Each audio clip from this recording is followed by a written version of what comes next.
So, Ashton, Yes. wow, I can't believe we're here. We are here to talk today about your beautiful photography books that I also have with me. I am very excited to just talk about these books in general. First of all, how do you become a photographer who decides to focus on penises and butts and what is the daydream that's like this is going to be what I want to pursue? Right, right. The big question The that big everybody wants to question. understand. I think what happened for me was I was creating this sort of erotic portfolio, and sometimes working with people who are particularly proud of certain areas of their body hmm and wanted to showcase them anyways. And so as I was photographing these various, doing these various shoots, I found that sometimes these images that I was creating were what I found to be really beautiful. hmm And then, as these subjects would see their images after the fact, or they would share with other people, they would get similar reactions. And so what started to occur to me was, maybe there's a market for this.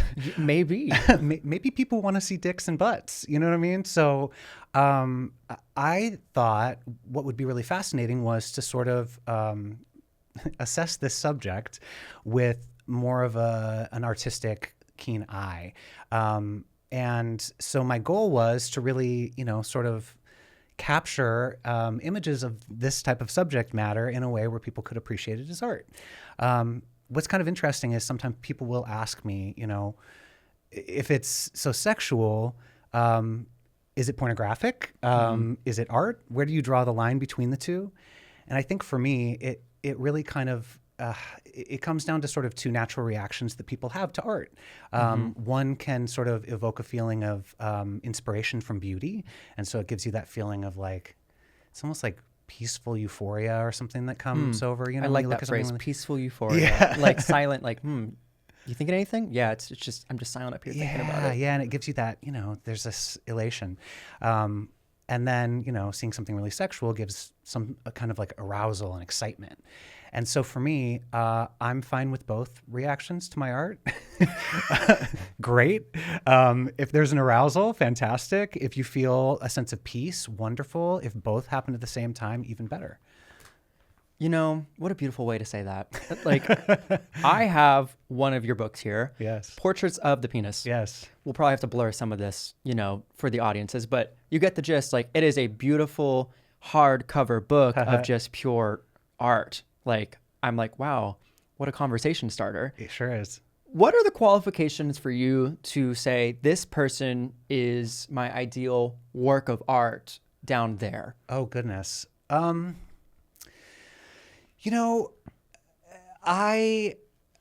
mean, I'd be lying if I didn't say that size helps. It's just a more substantial subject matter makes it more interesting, and that's what the people are interested in seeing a lot of the time. But what was particularly fascinating to me that I actually addressed sort of in the foreword of the book is that everybody's penis is kind of like a fingerprint. Okay. Where it's everybody's different. In some way or another, you may have a similar size to someone else or similar girth to someone else, but the actual shape or color or any of these types of things are all sort of unique. And so I found that to be really fascinating. And when I sort of considering a portfolio like this, I'm trying to find ways to include contrasting subjects. And yeah, that was part of it for me, was trying to make sure that I had, some circumcised, some uncircumcised, some Range. larger. That's right. Again, give the people what they want. Everybody's Depth. interested in different things. And I was trying to really, find the beauty and showcase all of those different things. This is my first time opening this book, and Oh. wow, these are very vivid, very much detail. The depth you can capture of someone's, region. First of all, very talented, very well done. Thank you. Second of all, I'm like, what was this casting call like? Yeah, I know. It's sort of an interesting process. The models that I work with they range from adult models, people that, are in the industry or have OnlyFans, to all the way over to curious exhibitionists who really want to remain anonymous and are just really interested in the experience and, showcasing their body, showcasing their naked body. I'm a fan of Schitt's Creek. I don't know if you are. I mean, who's not? And Moira Rose talks about take pictures, take lots of naked pictures. Take a of yourself million naked selfies. Yes. Right. Oh, And it's true, right? We always look back at ourselves, at least I do. You look back at your younger self with sort of kinder eyes, as she says, and it's really nice to sort of capture this moment in time of people feeling really physically proud of themselves or, feeling sexually liberated. It's really cool. I also have to point out that in this book of penises, you have a lot of words by Mr. William Shakespeare. How does that come to be? I see Hamlet. I see Yes. a couple different things. Like what brings forth him into the conversation? Sure, right. Like, natural connection, Shakespeare and penises. The story of this is actually kind of funny. So as I had already kind of collected the images for this. I had created a lot of, Wait, how long did that take? Oh, that's a good question. I mean, You're like, I haven't thought about it that way. It's just, 3 years, Yeah. 4 years. I mean, I think the idea to sort of create this portfolio started back in around 2017. Mm-hmm. So I started photographing things back then, but it really picked up steam after pandemic. So like 21, 22. And that's when I created the bulk of the images in the book. As far as the connecting vehicle of Shakespeare, I had put together this gallery or put together this collection of images and was trying to figure out, how do I put this into a book in a way that has some sort of through line that doesn't interrupt the photography. I wanted it to really showcase the book, the photographs, but didn't want it to just be photographs. And so as my husband and I were sitting there sort of brainstorming and talking, he said, I should mention, he studied Shakespeare in college. What a great way to put this together. Honey, I need your help putting this dick book together. That's right. I mean, like, he's been really awesome and supportive. So yeah. And so he was like, Shakespeare was pretty dirty, actually. He's like, there's a lot of really like naughty Shakespeare stuff. You should maybe look at it and see if anything's interesting to you. And Like so Macbeth? Like what are we talking here? Well, I mean, I would be lying if I said that my knowledge of Shakespeare is anywhere near his. So I couldn't tell you without looking in the book and cheating. But there's all these. I wound up doing a deep dive and really researching. You can find a lot through a Google search, dirty Shakespeare, Shakespeare on penis. And there's like all these quotes from the various plays where he talks about, a dick, but he talks about it euphemistically. And I learned, super fascinating, the reason is because apparently at the time, the word penis was not a word. It's a no-no. It didn't exist. Oh. Yeah. Well, look at us. Yeah. So, I mean, there were different words that were used to describe the male genitalia, but nothing like, there was no like the word. There's no like clinical. There's no like shaft. Like, yeah. It was like log. Yeah. I mean, like, yeah, exactly. I mean, check the back of the book. So Check the back. What I wound up doing was going through and taking a collection or, taking a list of all of the words that he used. And so the back of the book here is what I coined the dictionary. You see the play on words there? How many words do you think you can remember are used to describe a penis without saying the word? I think I could remember quite a few. I could say a couple right now. Okay. From this back of this book. Yeah. Hood. Hood. Oh, yeah, I forgot that Needle. one. Oh, I forgot that one Pike, too. pistol. Potato Finger. finger. That's one of my favorite ones, What actually. in the Shakespeare? I know. I can't remember which one that's from. But yeah, potato finger, Lance, which was actually kind of funny because I then did a photo shoot with a guy named Lance, and he decided to take a picture with that page in the book, and it worked really nicely. I get the ones that are like pole, hook, Yeah. tracks. Right. But like, needle? I can't tell you. It must have been painful back then just to experience sex that way and call it a needle. I get it. Thread the needle, I guess. You want to thread my needle, honey? Yeah. Wow. There are quite the pizzle. Yeah, right. I know it's super cheeky. I love it. If you really are, if you're looking and you know what to look for when you're reading Shakespeare plays or watching a Shakespearean play, they're pretty dirty. They're pretty. Okay. Name the dirtiest Shakespeare play you can think of top of your mind. Honestly, I can't. Come on, you spent so long. This like, is putting no, this I together. didn't. That's what I'm saying. It's so embarrassing. I feel so put on the spot because I'm so bad at this. My husband would be ashamed of me, but yeah, I couldn't tell you. I just know once I now go and do my deep dive research of watching all the plays and reading all of them, then I'll be able to officially tell you where each of those words came from. That's fine. Next interview. I approve. So one question that pops up in here as I read this book of penises is some have full spread, like not just one page, but both. What's the decision to put the shaft in between the pages on the binding? I mean, I wish I had a more clever answer, but it's just like an aesthetic layout thing where I would go through and as I was putting together the book, you sort of I mean, it's almost pretty centered. Like it's almost spot on here. I'm just like, wow. Oh, like, you're saying like where, if it's like a 2-page spread, where does the penis lie? Like on the left or the right side? I mean, you just said it's going to go full width. Like you're in a cafe, like you're going to see the full thing. It's not like a one page here, turn the page. Yeah, no, for sure. Yeah, sometimes you just need that. You need a little more. I'm a picture book guy. Yeah. And picture books are really fun. It's kind of fun just to be like, oh yeah, nice. Okay. Another, yeah. And then like you get some variety and it's like, thank you. Yes. Okay, well, we have this one matted. We have this one a little like, shadowy. Well, and there's honestly in there are a few where I've even done almost like a film strip, where there's like multiple images side by side, and the idea is that it kind of helps create that feeling of action or like movement going on. Yes, use the photography terms of action and like golden rule. Yeah, use them all. Use them all. Right. But I mean, it's true, and actually, that's a kind of an interesting byproduct of this photo portfolio for me is that it did kind of wind up encouraging me to try techniques that I wouldn't have otherwise tried sometimes. Like? Lack of focus. And I mean that in a couple ways. I mean, I can imagine having a lack of focus sometimes with all this. Exactly. Like, I get it. Exactly. The double entendre. It's not lost on you for sure. Yeah. So it's like a little bit of like distraction. I guess it's like a triple entendre here. Then I think also I sometimes will go into photo shoots with kind of a clear-cut idea of what I want to create. And then... Not an uncut?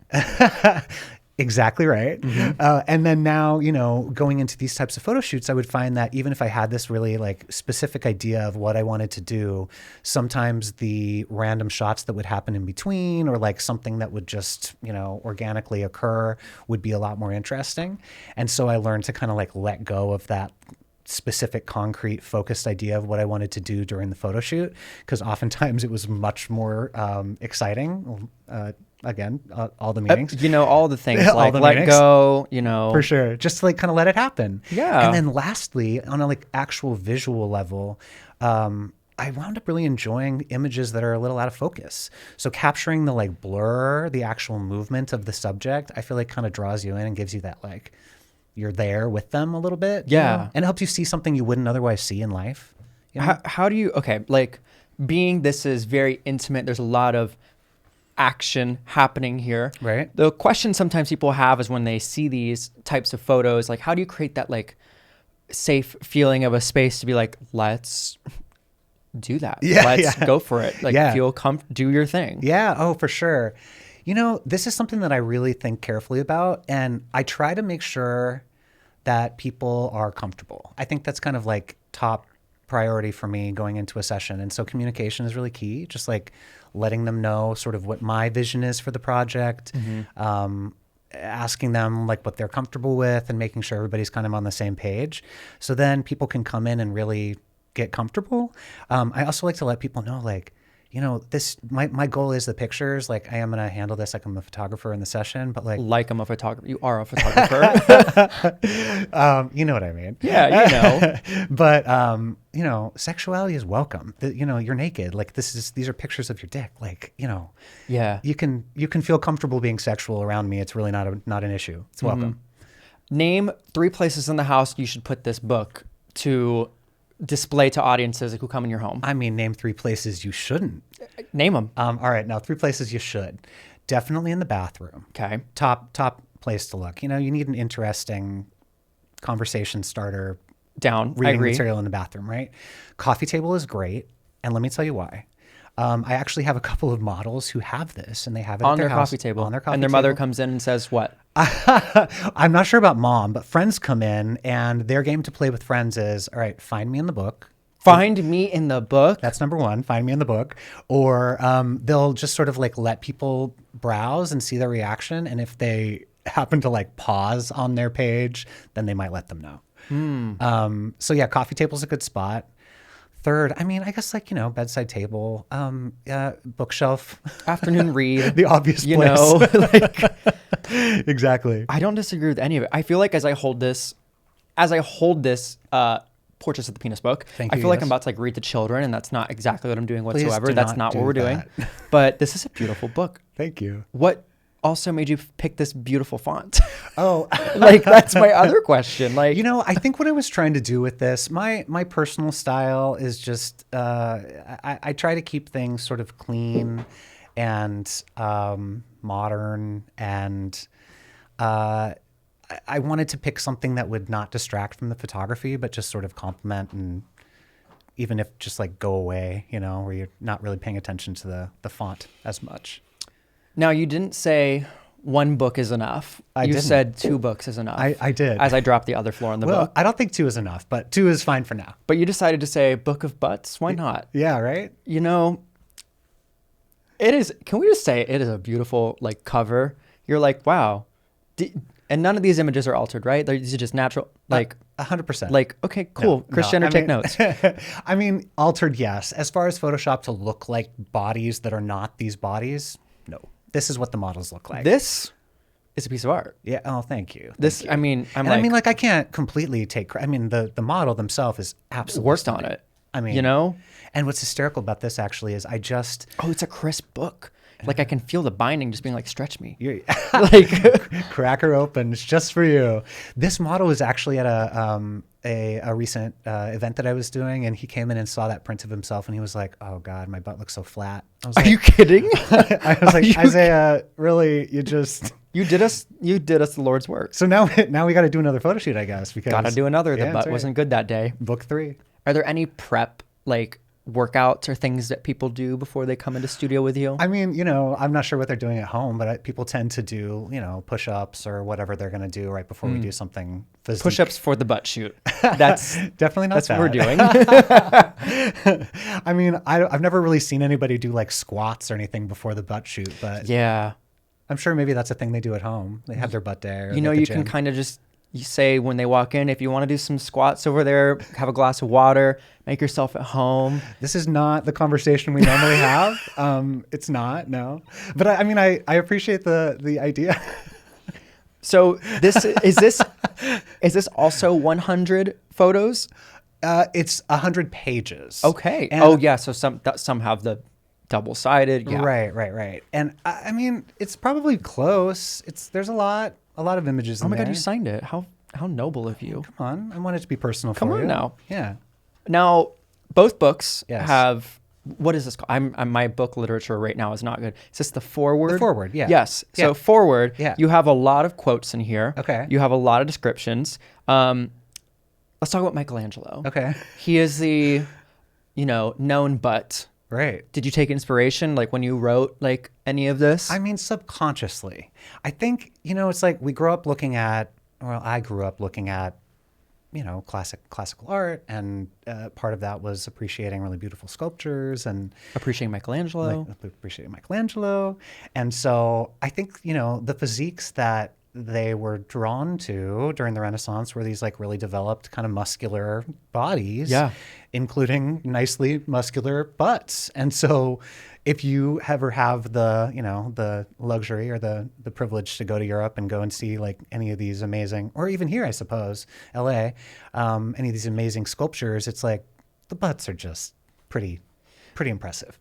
So Yeah. I think subconsciously, just sort of having appreciated that kind of art in my life, it was like what I was sort of drawn to when I was creating this book. You have a quote in here that says, after taking a single city, they returned home with arses much wider than the city they captured. That's right. And this is about the men who fought in the Trojan War. That's right. And is that true? I mean, this was a quote. I wasn't there personally, but you are a historian, you know, Yeah, in a way. apparently, I know. So A butt historian. Yeah, I think the appreciation for the butt is clearly something that has been around for a long time.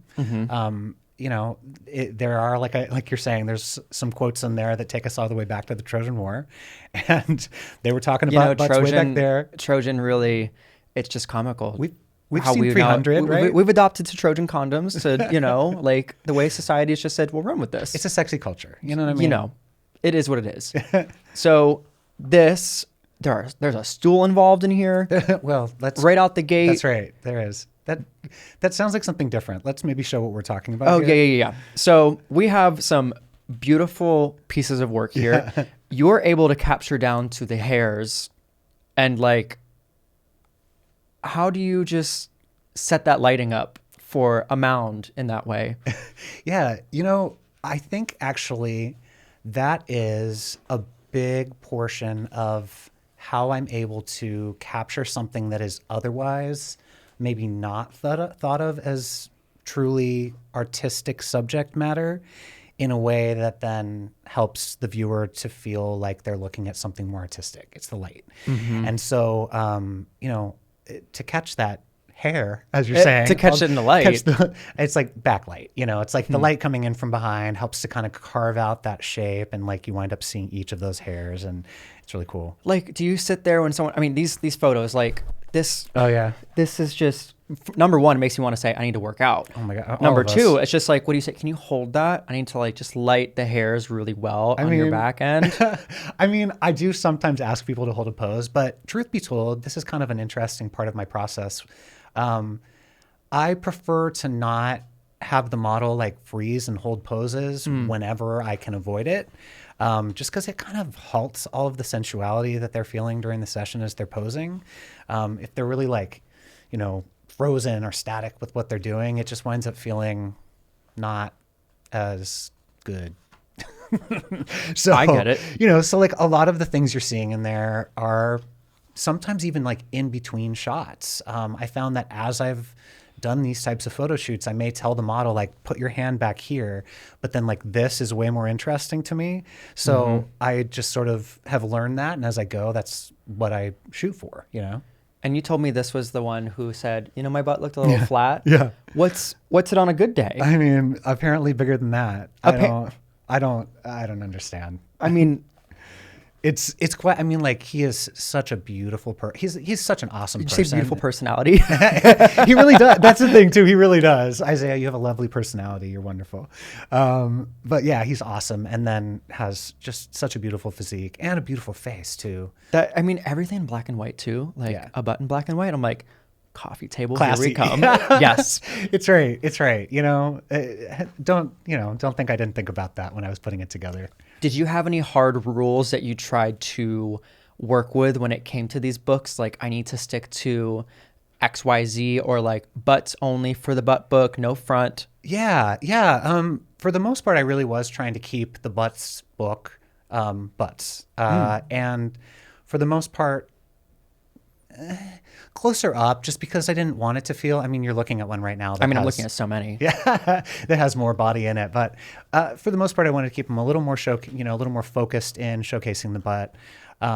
But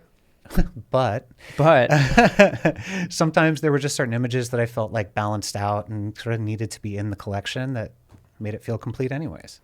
You know, you do a really good job of reminding us that William Shakespeare was a dirty, dirty man. Yes. He says, "Troth and your bum is the greatest about you." You know, I wish someone would tell me that. I wish someone would just say, "Do you remember that William Shakespeare quote about your butt? He was kind about it. Why can't you?"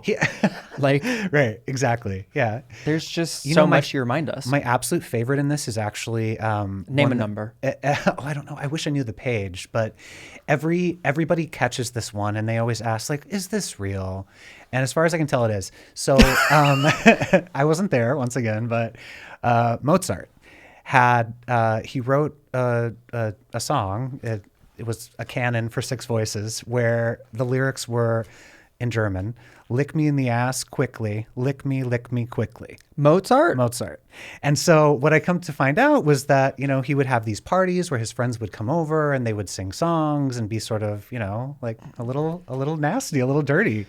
And like, if you've ever looked into, the history of Mozart and his actual life, I mean, even if you just watched like Amadeus or something, he was a quirky guy. So it checks out, it makes sense that he could get a little sexy. You have all these people who have quotes in this beautiful butt book. Yeah. You have Mozart, you have Shakespeare. I didn't tap Betty White as a quote that would be in this book. It says, if the guy's a cutie, you got to tap that booty. That's right. Rest in peace, Betty White. I feel like she's at the same level as like a Shakespeare or a Mozart. And I feel like we really needed to just sort of include that for do the justice that everyone deserves. I tried to get that out without laughing, but it didn't quite happen.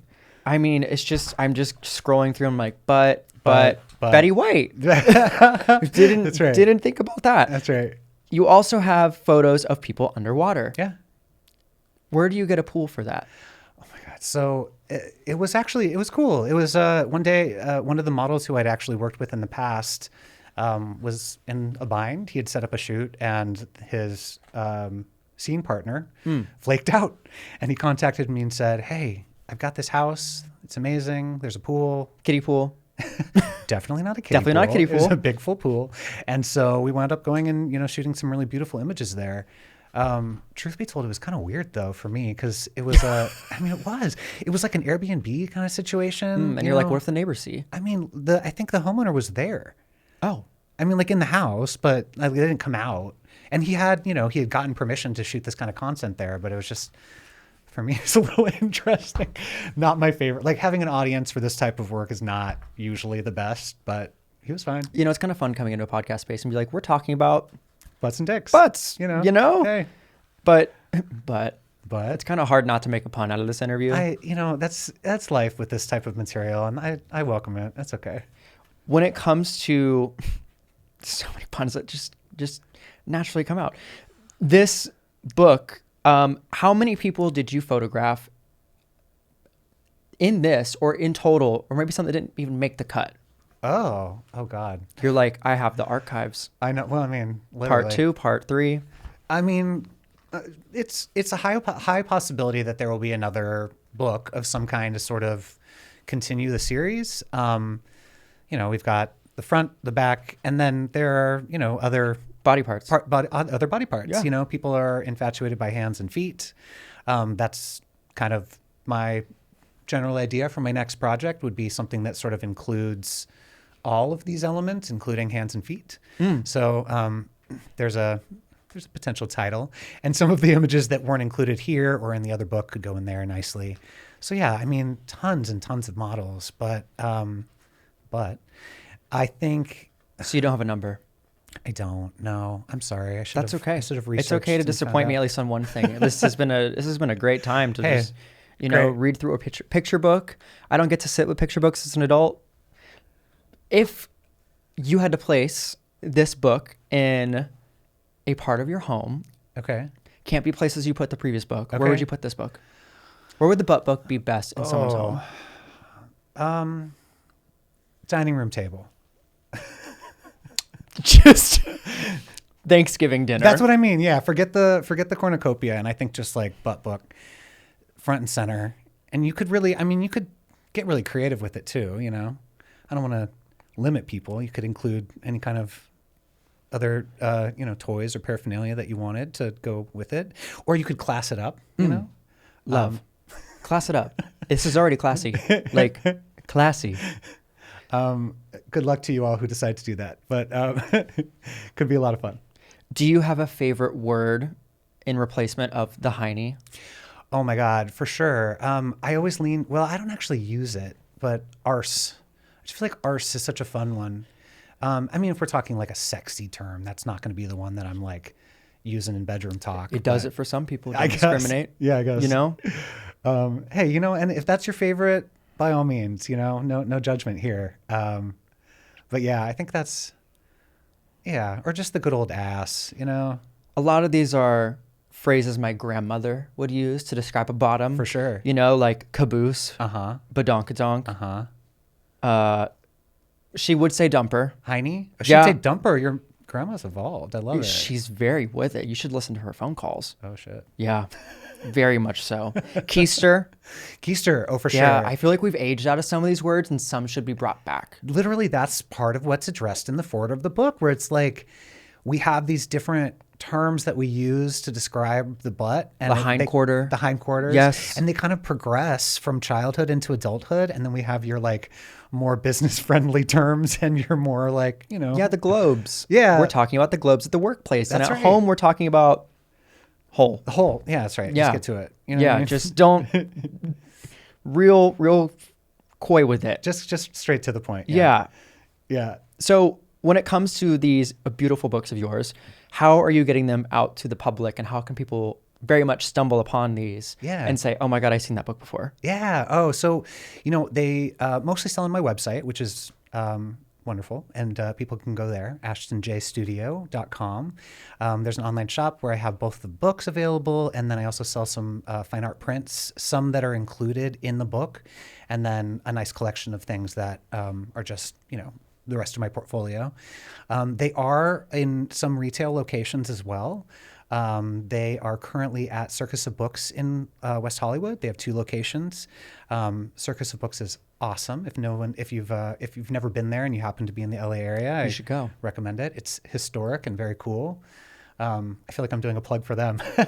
It's really cool though. Watch the documentary. Yeah, I mean, I was just going to mention there's an awesome documentary about Circus of Books, so it was an honor to be there. And then there's a great store in Palm Springs that has the books. There's a couple others here in Silver Lake, one in New York. Trying Distribution to get 'em, king. yeah, I mean, we're getting there. We're trying to get them international, but you know, it's a little harder to get things over there. Although, what's been so cool about this whole process is the places I've been shipping these books. It's like I have shipped. Do you pack and ship each one? Yeah. Oh my God. I know, because I want to make sure that I'm getting everything signed and doing quality checks on things before I ship them out. And so, you know, Bless your heart. you know, Not in the bad way, what the gays say, but like in the, wow, like good for you. Yeah, you know, I take pride in my work. I want to make sure that people get. You should. You know, I want to make sure they get what I intended for them to receive. So, yeah, I do those quality checks, make sure they're all signed, and then ship them out on my own. And like, they've shipped to Singapore and lots to Australia and lots to the UK and You Aussies Germany, know what you need, and that's it's the right stuff. That's right, exactly. So it's been really, really cool to see that, and you know, just the idea that like people are appreciating my work around the world, and people have ordered framed prints, and How big we talking? The biggest was like 24 by 36. Yeah, like in the bathroom. That's right. In the movie theater. Yeah. Movie theater poster size is the best size. Yeah, that's right. I think that the 24 by 36 they had in their bedroom, and it was really beautiful. Not a bad shot. Yeah. It makes me so happy when I get to see framed pieces of my work too, just because like you see them on your computer screen, but then when they're printed and framed. And Are you kidding? I would frame this. Like, thank you. Absolutely. I love black and white too, and and who doesn't like a butt? Yeah, like I mean, most people appreciate a butt. Most That's people what I found. do. Those who don't. But what obvious like challenges do you have? You have a very beautiful set of books. What hurdles did you have kind of like distributing for anybody who wants to put out a book or has a lot of beautiful fine art prints? What was your journey like to get this from butt to front? Oh my God. And cover? Well said. Well asked. You know, it's a really good question because this was particularly challenging, actually. Publishing NSFW work is difficult. There are not a lot of publishing places that will take that type of work on, like publishing houses. And then as far as actual like printers, same issue. There's a lot of like printing facilities that just don't print this type of content. And so when I was, you know, initially exploring the idea of creating a book at all, I did some research and just, you know, sent emails and reached out to various companies and were like, hey, I've got a fine art book of dicks that I want to publish. Interested in printing for me? And so, you know, I did eventually find a company that was willing. And what was funny is like, it seems to be sort of the extreme sides where some people are like, oh, no, clutch my pearls. Like, we couldn't possibly. And then other places are like, yeah, this is nothing. Yeah, like I'll take your money, print. We need print. Yeah. Well, and the weirdest thing that I was told by the company that prints my books is they have various printing houses that they work with. And they were experiencing that some of their printing facilities were comfortable printing this and some of them weren't. And strangely enough, the ones that weren't were in Seattle and the ones that were in Utah. And I'm going, interesting. And then furthermore, they were explaining, this also kind of comes down to who the printer is that's working on the project. And what they've discovered is the older printers, people that have been in the industry a longer time, are like, yeah, whatever, just do it. Like we printed so many things in our we've done 82 all years. this. Who cares? Yeah. And then the younger people are like, ooh.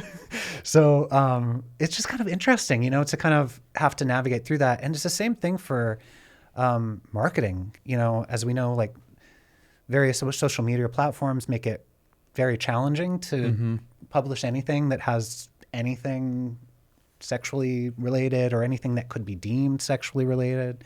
So promoting and marketing was particularly challenging too. And so I've just been trying to get creative wherever I can. Yeah. Well, kudos to this. Hey, thanks. What a beautiful, beautiful job. I will definitely have one of these myself because I want to put it on my for you coffee. This is not for me. It is absolutely for you. you. Oh my God, thank you. Yeah. Wow, what a nice gift. Me, I got a butt. Yay. Well, thank you so much for your time. And I can't wait to see everything else. Maybe you do a hand and foot book. Who knows? I think it's coming. Hands, Feet, Phallus, and Fundament is the name. We'll be back here for another interview very soon. So awesome. Thank you.